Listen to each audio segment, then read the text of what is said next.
सभी पशु प्रेमियों को राम राम। सभी पशुपालक एक गंभीर समस्या से ग्रसित होते हैं और वह समस्या है पशुओं के पेट से संबंधित बीमारियां। आए दिन हमारे पशुओं को पेट से संबंधित दिक्कतें होती रहती है। दिक्कतें जैसे अपच, भूख न लगना, खाने का पूरे तरीके से न टूटना, गोबर में खाने के साबुत कण आना और पतला गोबर होना या फिर सख्त गोबर होना।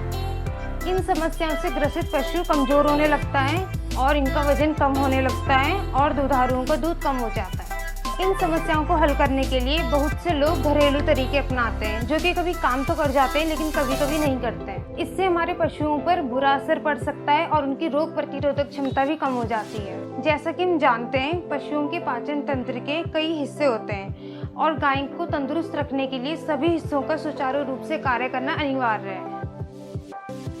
हिमालयन बतीसा हर हिस्से को सुचारू रूप से काम करने में मदद करता है। यह पूर्णतः आयुर्वेदिक होता है और इसमें कई सारी जड़ी बूटियों का मिश्रण होता है, जो कि पशुओं के पाचन को प्रभावित करता है। यह भोजन को पचाने में सम्मिलित अंदरूनी अंगों जैसे लीवर, पेट, बड़ी आंत, छोटी आंत, इन सब में असर डालता है। जब पशु खाना कम करते हैं तो बतीसे को काला नमक, हरी मिर्च, प्याज, अदरक और कच्ची हल्दी के साथ मिलाकर लड्डू बनाएं और उसको गाय को देने से उसकी भूख बढ़ती है और प्यास बढ़ती है। कुछ समय के अंतर पर पशुओं को नियमित रूप से बतीसा देने से उनका पाचन तंत्र मजबूत हो जाता है और उनको पेट से संबंधित बीमारियां कम हो जाती है।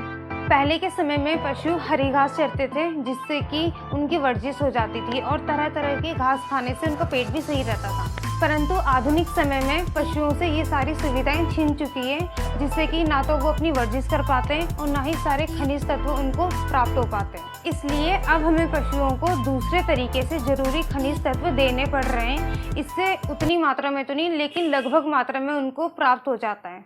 हमें अपने पशुओं की देखभाल करनी चाहिए और उनकी ज़रूरतों का ध्यान रखना चाहिए।